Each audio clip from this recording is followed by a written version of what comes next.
Hey everyone and welcome to my another video. তো কালকে ঘোরাঘুরি করার পর বাজার টাজারও করে নিয়ে এসেছিলাম। তো বাজার টাজার আনার পর আমরা কিন্তু সবগুলা গুছিয়ে টেছে তারপর রাত্রেবেলা আমি মেখে নিয়েছিলাম একটু আটা। ও বলেছিল যে চিকেন দিয়ে মানে রুটি বানিয়ে খাবে।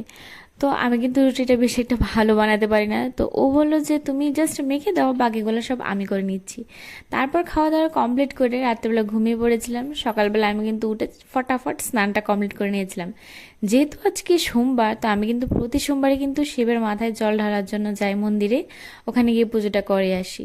তো গিয়েছিলাম সকাল সকাল, গিয়ে দেখলাম বেশ কিছু মানুষ আছে, তো কিছুক্ষণ ওয়েট করলাম। তো আস্তে ধীরে যাই যেই আসছিল, তো পুজোটা কমপ্লিট করে সবাই একটু সাইড হয়ে গিয়েছিল। তারপর আমি গিয়েছিলাম আর সুন্দর মতো ঠাকুরকে পূজা করে বাড়িতে এসেছিলাম। এসে বসে দিলাম রান্নাটা।